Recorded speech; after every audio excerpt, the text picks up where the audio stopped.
Hello and welcome to another episode of FCC Fan TV. Nick here with my co-host Cody. Hey Cody, guys. we're gonna jump right in with a fun little game that I barely gave you any warning about. We're gonna do some Okay. word association. I'm gonna name a player. You give me 3 words or less, your thought on them after this game or 3 games in general. Do I get No, to I'm pick? picking the players. You can pick the words. I mean, I'm not gonna put the words. No. I'm saying like, do I get to pick specifically about this game or all three of the season What so would you far? rather do? Um, I'll let you give me the player. I'll let you Okay. know. I like that because it'll be like first one that comes to mind either way. Yeah. Okay, so I'm gonna pull up our fun lineup from this game. See who I want to hit you with first. Let's go. Let's go. Boreal. Okay. I'll do season. No, this game. Um, all right. Word association. Can it be like a small sentence or does it have to be like three different words? I guess I should have asked that You first. know what? Give me whatever you want. Give me a thought. Played better Okay, Saturday. I like it. Joe Jow. Progressively getting better. Okay, I like that too. Matarita. Our only hope. That's sad, but also very true. Like, look good. And then let's go one, maybe 2 more. How about Kubo? I don't want to use the same one I already said, so I'll say oh three words is hard. Like it's like I need four. Go for 4 then. Break the rules. Maybe no. I'll just use the same one. Progressively getting better. Okay, and let's go Lacat. I'm gonna use six for hold on, I'm gonna use six for that. Progressively getting better at that position. Fair enough. And then let's end with Lacadia. Is not striker. Okay. I think you accurately summed up FC Cincinnati season 2 date and this game. Yeah. All right, so let's get a little Uh more specific looking at last weekend's 3-0 defeat at Orlando City SC, and I'm gonna use 4 words to describe this. More of the same. yeah, it was exactly the same. We can't generate any offense. Actually, Zero I'm gonna offense. spoilers here. Title of this episode is gonna be 27 seconds of hope, because in the 28th Yeah. second we made our first mistake and they scored. That's Don't even get me started on the center backs right now. But starting with the offense, I, I don't even know. Once again, as I've said the previous four episodes now, uh, as much as Acosta is, he is our 10. He's pretty much the quarterback of our offense.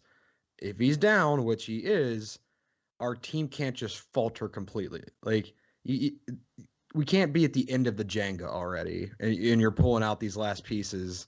It's the beginning of the season, and that's I think what's driving me yeah, insane. Once we went down 1-0, I'm like, well, I'm gonna watch the other 89 and a half minutes of this, but I didn't really have any yeah. I'm hope. gonna transition just real quickly over to MLS's website. Talk about that. Nothing happens. Big goose egg here in the shots on goal.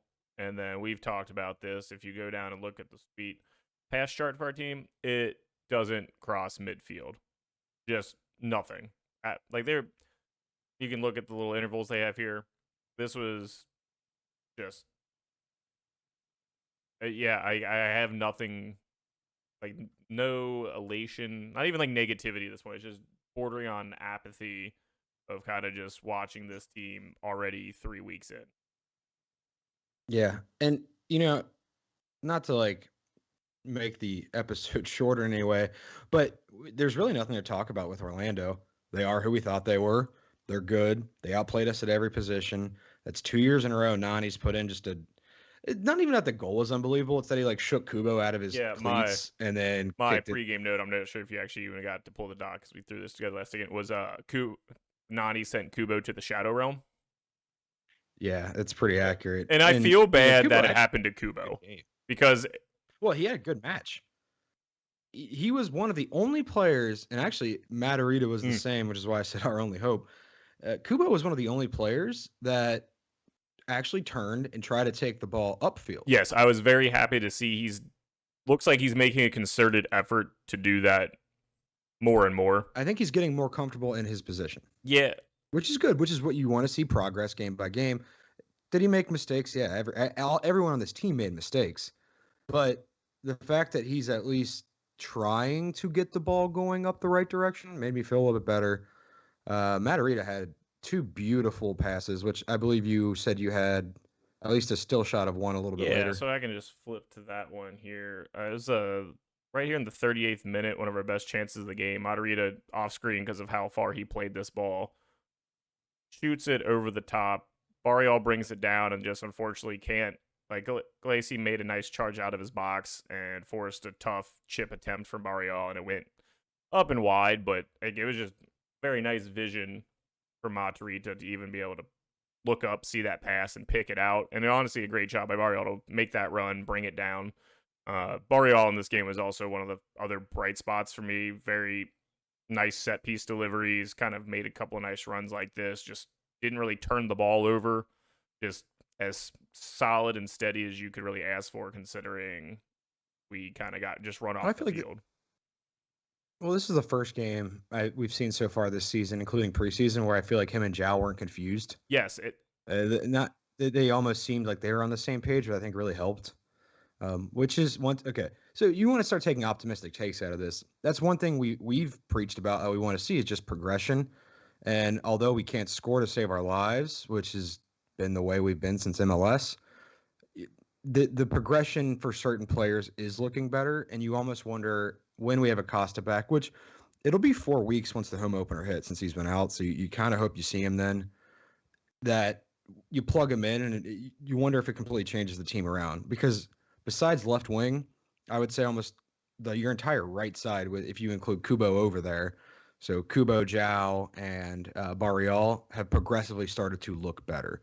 Now Zhao has still made mistakes, but once he's had a whole new position he's never played, and I wouldn't even call them mistakes at this point. I would just say teams know that he's new to the position, and they just kind of aim at that side, and they just nonstop barrage that side, which I would say is almost helping him because he's getting used to it in a way. Yeah, he's getting reps. Like you can tell he doesn't have the natural defensive instincts of a right back, and which I can't. I'm not gonna hold that against him because, No, as we keep saying, out of position, which was kind of a theme overall in this game. If you want to think about it. Kubo playing midfield, Zhao still right back, Brenner at the 10, which looked complete. that was Yeah, confusing. I'm still confused why it wasn't just Barrial at the 10. I don't know. I still think Barrial should be the backup 10 on this team. Anytime Acosta's Well, out, but I mean, we could talk about that now if we well, we want, saw. without the Acosta. Well, sure. Well, I remember I even said in our preview for the Orlando game, like, why not throw Licati at the 10, which almost happened. It makes you wonder, does Licati have a refusal to play at the I, 10? Because it made no sense that you bring in your $13 million striker and you don't put him at the yeah, and then 9. like I said, Brenner did his best. Like that's not his once again not He his was out of position. position. Yeah, Never has been. no. At least I'm pretty sure I don't blame him for a single Barrial's bit. played some like attacking mid before, and like looks very comfortable cutting infield. So I feel like we would have been better off if he was in the middle naturally. Lacadia went out wide, and then Brenner back up top. At least done something there. I see the Yeah. reasoning for keeping Barrial on the same side with Zhao just to build that chemistry, but I'm hesitant to even think that's the plan because I'm not sure we have one. Well, okay. So speaking of not having a plan, it's about questioning Stom's choices. And this is nothing against Isaac Atanga. Why in the hell was he starting? He had just joined the team in training earlier that week, and he's playing 60 minutes when, okay, granted, I have the bias for Calvin Harris. I want to see Calvin Harris succeed with us, but someone that's been in training with us since preseason started, why would you not switch those roles, play him 60, and bring Atanga in for the final 30? This is nothing against Isaac. He did the best he could on a guy that's trained with our team for 3 whole days and then gets thrown in for 60 minutes on the starting left side. He didn't do anything noticeably bad or good. He was just kind of indifferent out on the pitch. But What the heck was that decision by Uh, Stom? It made 0 we sense to me. also have a natural 8 who starts for his national team on the bench, and then a starting left wing at the 8 at the moment. So we could. I feel like there's some room Sure. to adjust, but I'm not seeing him in training every day and making decisions. Yeah. Okay. I feel like I've actually been pretty optimistic on the team, so I'm going to go a little pessimistic here. Teton, awful this game. And I don't know if we used, we went 11 saves first match, groin injury second match, and now it's like the magic's gone, but he did not look good. Whether it was just getting rid of the ball, what was it, two or three of them? He just kicked straight out of Yeah, his bounds. distribution was a little very mediocre this game. I just don't feel like his placement was good. Everyone has bad games. I'll chalk it up to that. But and it also didn't help that his two center backs are at this point I'm just calling useless. Well, yeah, considering what Hagelin made a perfect pass to play in the first goal. Uh, I the Oh, for anyone that didn't watch the match, that first goal clearly wasn't us. He did play a perfect pass for Akindelli to score the first goal in 28 yeah, it seconds. was boy, yeah, and then like the other thing is though, like for Teton, like I don't fault him for any of the goals that went in. Like was he like No, he got pretty much put on an island, not thinking he should. You know what I mean? Like 27. the Akindelli one was put on island 21 seconds in. Nani's goal for most against most goaltenders. I Yeah, mean, he shook and Kubo and then put in a heck of a and left I'll hook, flip over the and then image for the third one because I think everyone's probably seen it at this point. It was just pretty much all the Orlando players on the 6-yard box here, and Teton trying to figure out where it is at the feet while his center backs are scrambling around him.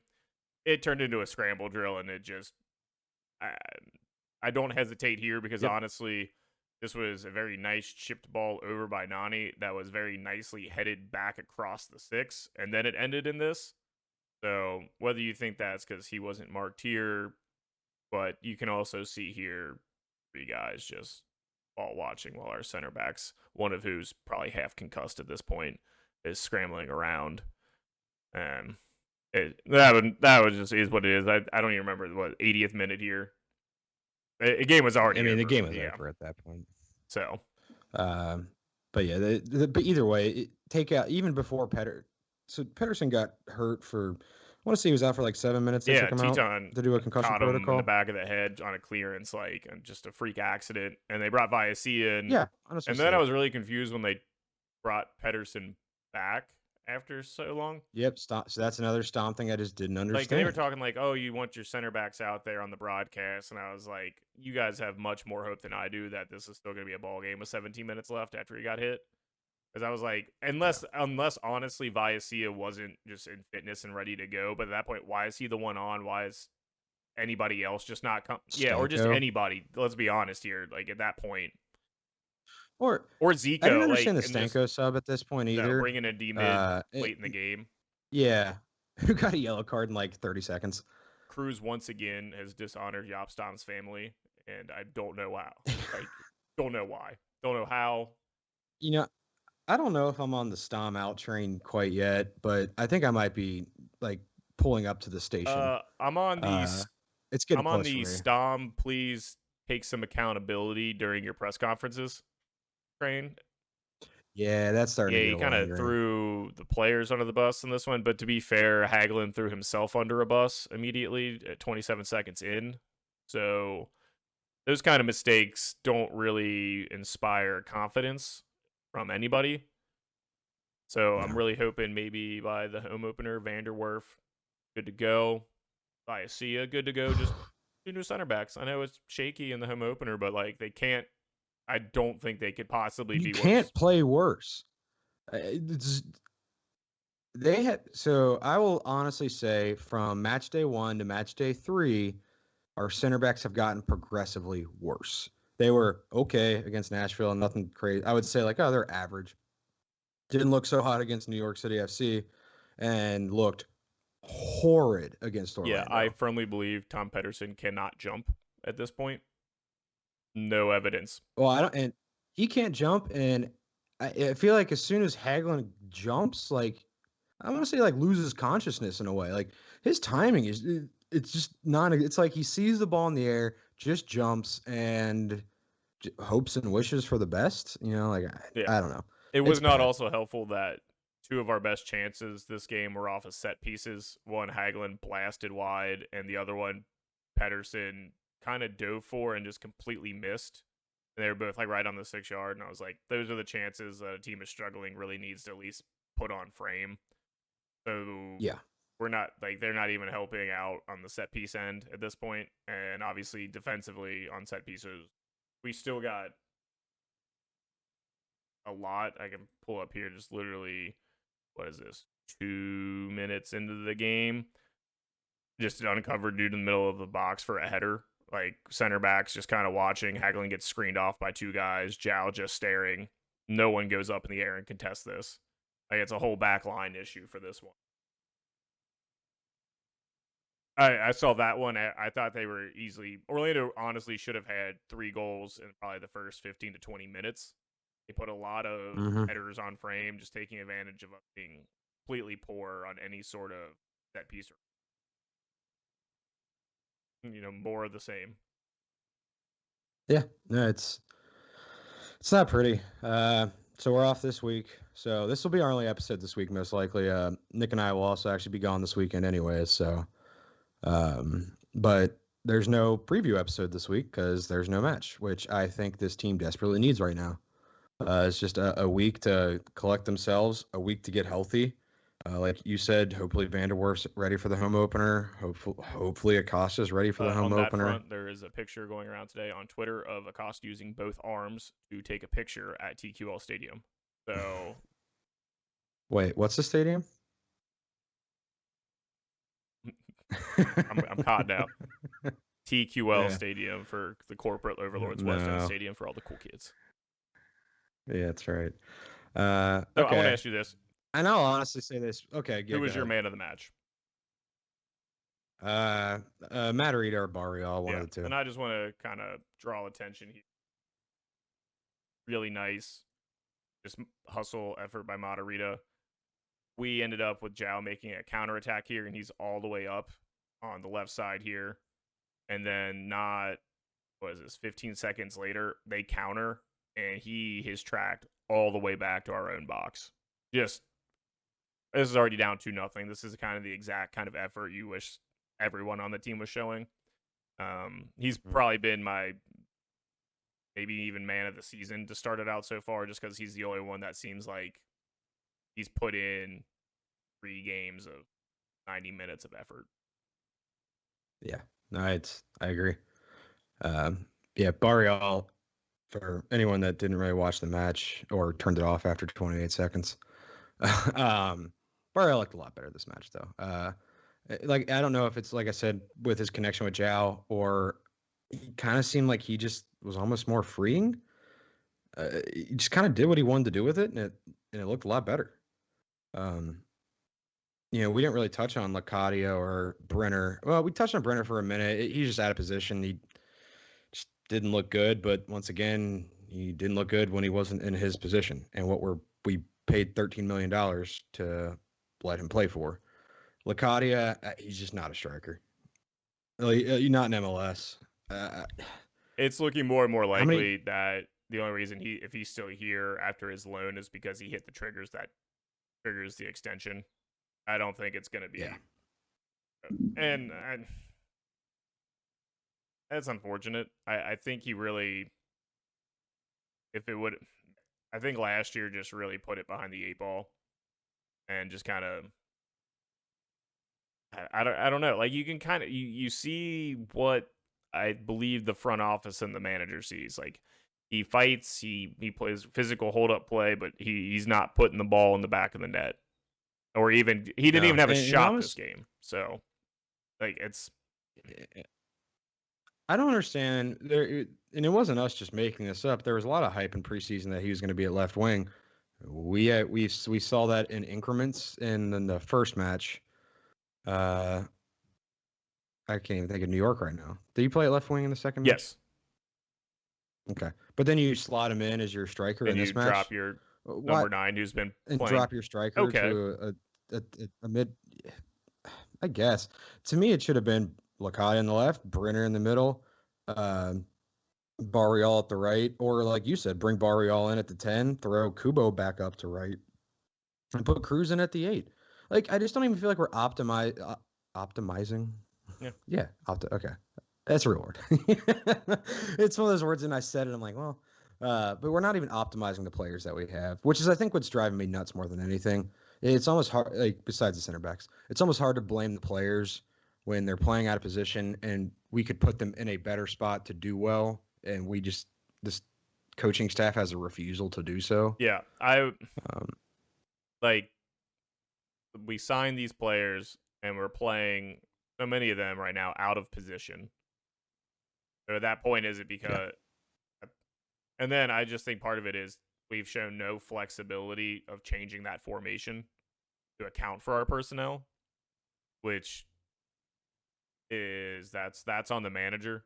Like if you're way to it, you're Mhm. not adjusting to your personnel. You're pigeonholing the personnel to fit the system instead of trying to work around it with something different, which seems strange considering last year in the MLS's back, we came out and got our doors blown off in the first game, and he immediately switched to a back. Like obviously we can't switch to a back three right now, but he made a change after one match, and it was like, oh, that was nice to see. Like he realized the limitations he had and adjusted, and that just stopped. Yeah, yeah. I don't really think there's much more to talk about this match. It wasn't good. We lost 3-0. Do you have any kind of parting shots on the match? I don't want to ramble on this episode. No, like I said, story of the day, more of the same. Yeah, I agree. Okay. I'm going to switch to something that's cool though. Bengals drafted So Jamar we Chase, did. number 5. Yeah, this Yeah, is a this is the Bengals Bengals podcast now. podcast. Thanks for listening. Rebrand. But no, I'm going to switch to. We just lost all 10 listeners. Four I'm listeners, going. and 2 of them are Yeah, my parents. that's right. No. Um, all right, I'm gonna switch to something that we went to yesterday, which was the I keep want to say meet and greet, but it was meet your seat at TQL Yep. Stadium. I'm gonna already throw this out here. We poorly planned, and not one of us has that scarf we bought handy right now, do we? Yep. No, mine's already hanging up with the Okay, rest of my this is scarves. also an audio only episode now, so um, but no, okay, it's West. I'm gonna refer to it for the rest of this episode as West End Stadium because that's what it is. But we got to us and all every other, it seemed like every other season ticket holder in the world. That was the entry was poorly planned for the 2 o'clock. We both went to the 2 o'clock, and oh boy, that wasn't good. What I do know that they obviously there's going to be more gates open come when actual matches are. They so for anyone that went or anyone that didn't go, they only had and if you got 4. stuck on the far right Uh, one, it was a cluster. You were in line Yeah. for a I don't while. know why that I still So don't know what happened it over was there. bad. No, it took a long time to get in for no reason. But besides that, once I got in, absolutely stunning stadium. Absolutely beautiful. Both of our season tickets are in the Bailey. Bailey is really cool. One thing I took really out of it. So when we were there were some of the supporter section guys there. I would say like what, 50 max maybe Yeah, that were chanting. yeah, they were just Nothing, kind of testing nothing everything out crazy. for game They were day. just testing everything out. But what I noticed though, with music blaring out of the speakers, is that they were loud. And not that our supporter section's not loud anyways, but I'm saying that stadium holds the Mm-hmm. sound. You get 3,000 in the Bailey, 26,000 I Yeah, believe 25, the 26, stadium. something like that. That place is going to be rocking and it's going to be awesome. Now it's whenever we can get to full And for the capacity. first But 6 even with the games before they 6,000, all stop coming. Yep. yeah, I know. But even with the 6,000 that they're allowing in for the first, at least the first match, we'll see if the state opens that up anymore between matches 2 and 3 at home. If the 6,000 people are making noise, it'll be heard. So something that's really cool. But absolutely beautiful stadium. Yeah, and like I said, I think it'll be very. I hate to use the word like defining. We talked about this earlier. It'll be good for this team to play in front of the fans in this city. As like I said, most of them have not seen it, and they haven't seen any fans in over a year. So I'm hoping it's loud, it's proud, it's raucous, and it just puts everything off the right foot. And I just think we can get some home games under our belt with some fans, and I think the team will probably hopefully kind of steady the ship a little bit. Yeah. Another thing I took out of that stadium is, and we have a friend that had told it who's kind of been down to the stadium as they've been building it ever since they started building it, and he's got to see a lot. And he always kept preaching to us, like, no matter where you're sitting, it seems like you're right on top of the pitch. And it's kind of hard to imagine until you see it. But we kept going to different spots around the stadium to kind of take a view, and he was not lying. You are right on. If you're in the last row at the very top, you're still super, super close. The whole stadium just envelops itself right around that pitch. And I would say what the first rows are maybe they're within 10 feet. I would say around 5 feet away from the line. I mean, and the Bailey's right up onto it, basically. Yeah, So it's awesson. Absolutely it's awesome. it. So it's I going to would be describe it great. as like it's definitely has like an intimate feel to it with how Yeah. like because I don't want to say compact maybe. I don't know. I'm trying to make sure a word doesn't come off as negative here because there's nothing negative about this stadium right now. No. Like, Even down to the point of Nick being a Diet Mountain Dew addict, and we saw a plenty abound of Diet Mountain Dew fountains around there. yeah, So you're going to be happy yes, for a especially for those while. weeknight games, man. Got to stay up with a little caffeine, no beer. Got to get home. One in the first half, get that souvenir cup, get that refill in the second half. It's the play. It's just how it is. Yeah. It's the team store is Two huge, floors. crazy huge, 2 floors. Every if you've ever been on Fanatics or the MLS store, if you've seen it on the website, it's in the store. Not only that, but they have I don't want to call it local. There was they did had some like stadium opening gear down there that you could only buy at the shop. So there's reasons to go down there. Huge, beautiful looking. Everything about the stadium is absolutely amazing. The team I wish could follow, but the stadium itself is amazing. Yeah. It's. I mean, I don't even know what to compare it to. I've not been to a No, soccer stadium like that. except for no like that. No, the only actually only soccer specific stadium I've ever been to is map Yep. free, which is just old. Yep. So And then obviously that's getting replaced this year. But yeah, Maverick's issue is always just that it was in the middle of absolutely nowhere. It's not even that the stadium was horrible; it's that the it's you just had there's nothing around it, which obviously they're changing. It's going to be down what's that district called in Arena? Columbus? Arena Yeah, it's a District. little Yeah, closer to that. It's yeah. on the I think it's outskirts of. yeah, I think it's right. Yeah, I think it's right by Huntington Field for the AAA team. But this is This isn't a stadium who the podcast. crew. This is a West End Stadium Who the podcast. crew. Got on a little bit of side rant there, but no. So if we're taking any positive out of this week as FCC fans, it's that a lot of us finally got to see the stadium, and it was awesome. Yep. It's the only way I can describe it is gorgeous, awesome, beautiful. And now I cross my Like fingers the one bright spot and hope I can get in. toward the season. And it, Yeah, at unlikely, the but opening match. really hoping out. Storm the We'll see. gates. Go all Man United fans on them and just bust in. But Glazers Yeah, in. Actually, you know what? I don't like United. Glazers in. Glazers yeah. stay in. Say, I'm indifferent to Glazer being at United, so I don't care. Uh, Not that this is also a once again this is an FCC podcast, but as we've repeatedly said, I'm a big Chelsea fan. Nick's a Man City fan, so good luck to you tomorrow in your UCL You semis. too. Good luck to me, yeah, on Wednesday for my And UCL then semis, and then we're gonna hate each other Saturday when you're trying to win Premier League mhm. officially, which you pretty much have, and I'm trying to just finish top Yeah. four. So So if things go poorly for me Saturday, I will be throwing you off a boat dock on our trip. So just be prepared for that. If we come back next actually, week and Nick's riding solo, Cody is floating somewhere in a lake in Tennessee. well, I think I would say that to the point where whatever happens Saturday between Chelsea and City is that like there's going to be a new co-host next Mm. week for the other Yeah, I'm person. actually Uh, anticipating the like most boring 0-0 draw with two B teams out there.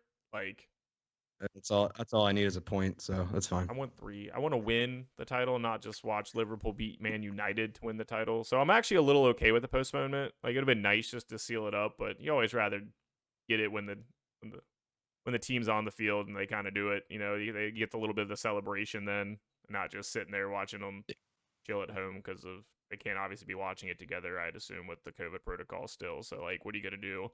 Like live feeds of all their Instagrams as they celebrate. Right.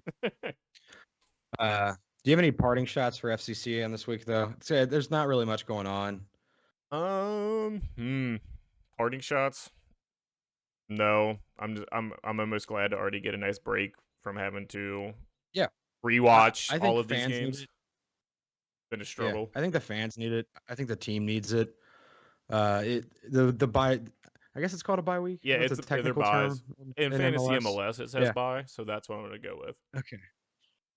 So the bye week couldn't come at a better time for the squad and for the fans right now. I think we need a mental break. I think they need a mental break. They need to get healthy, and I think we'll all come back in that in 2 weeks, and let's have a better attitude about it. And this isn't just me and you. I think everyone from Reddit to Twitter. I just ignore Facebook comments, but Reddit and Twitter, everyone's kind of negative right now, which we have every right to be. But let's start the home opener like almost like it's a new Yeah, season. I'm hoping You the know, let's open. excitement will build through this week, and we'll be ready to go. And at least they, I don't want to say have to, but boy, they really need to win that home opener if they want Yeah, any. If they get yeah, trounced 3-0 at home on the home opener, it's gonna be bad. yeah. Hate to also go back to This, a negative here, but man, you if they get trounced, I mean, say Inter Miami's an okay team. They'll have the Higuain's back, yeah, but it seems like a team that we should be able to compete against for the. yeah. Eh, And you're what right. we're what Fox Um, Sports One broadcast for that too? Yeah, mhm. national TV. Yeah, 4 o'clock. Yeah, so Yeah. got to make sure to record that on the YouTube TV for the speed post game video. So yeah, let's we all need it. We all need this bye week. Let's come back and just have a positive attitude. Let's hope the team does. Let's hope nothing crazy happens. Acosta's injury wasn't even field related. He fell We still don't know. and Yeah, hurt his elbow. where, So, how. well, I I mean, was it could have been hoping we'd get it some could have been in like. practice. We have I was no hoping idea. we get some really cool like MLB spring training story where like he slipped out of his boat over his dog. Like Yeah, spring training's always got some guy who like falls onto a knife that was randomly laying on his kitchen floor. Like I was hoping we'd get at least something yeah, comical out of it. But yeah, I assume this week he didn't play almost more as a precaution to make sure he was going to be ready to go for the home opener, which frankly is more important at this. Like, yeah. Like I said, I think it's a season reset. If we go out and we can beat Inter Miami home opener national TV, I don't want to say 4 points in 4 matches is good because it's or not, else it's but amazing. but it's early in the season. It's not a lost season yet. We've just had a poor start. Not to keep throwing the 2018 DC United with Acosta team back out there, but they had a poor start. And then next thing you know, Wayne Rooney's there. The new stadium opens, and they're the best team in MLS for 3 months.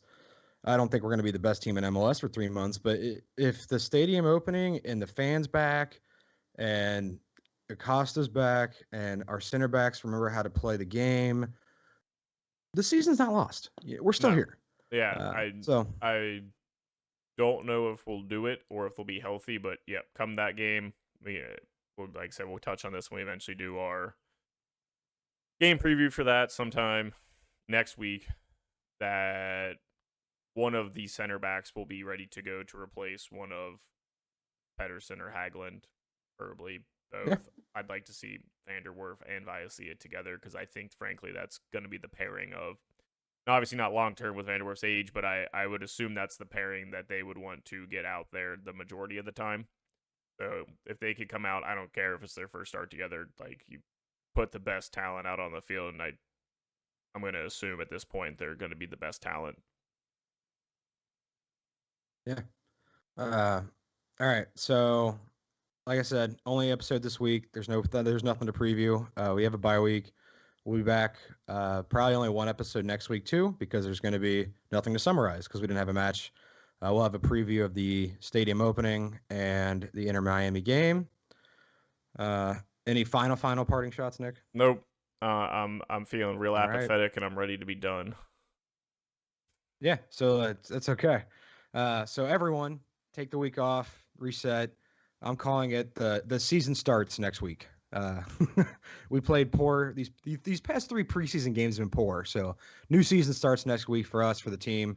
Let's get back out there. Go orange. Yeah, Go we orange. should Go blue. actually bring back last year's slogan, "Ignite and Unite," back for this season. For this like first game, Well, we kind of need to ignite and unite real hard. and Yeah, unite. Yeah, that's zero yeah, they percent should just wrong. actually That bring all is that branding back out. What is yeah. our? Do we have? It, What was our slogan this season? Off topic here, right at the end, but what's I the don't hat? remember. I really don't. Hashtag on Twitter is FC Yeah, but like, Cincy. is there not some sweet phrase? The welcome home. I don't think What's so. the scarf say? Does it say welcome home? Oh, I forget. Oh yeah, we mentioned the scarf. They had a scarf down at the stadium yesterday. Yeah, today's Monday. Yesterday, it was really cool. It wasn't like your typical like cotton scarf. It was I don't even know what the material Yeah. was. Uh, It's like it's bigger. It's not a scarf you're gonna wear. It's one you're gonna put up somewhere. But yeah, I think it said like our new home yeah, on one welcome home, side or or welcome yeah, home. you I can't don't really know. It make was really welcome cool. home a It had the season long. Just ignite and unite, or we're just gonna redo it. Ignite and unite, guys. What we're gonna do? yeah. All right, we're starting it. It's the Ignite Unite restart starting next Unite week. Part Two, Uniting Boogaloo. All right, guys. Well, thanks for listening to another episode of us just kind of rambling because there unfortunately wasn't much good things to talk about. Um, I gave Nick his parting shots, and he just keeps making weird parting shots. So I'll lead us out then. So thanks for listening, everybody. No second episode. We'll be back next week with our Inter Miami preview. For Nick, I'm Cody. Thanks for listening, and see you guys next time.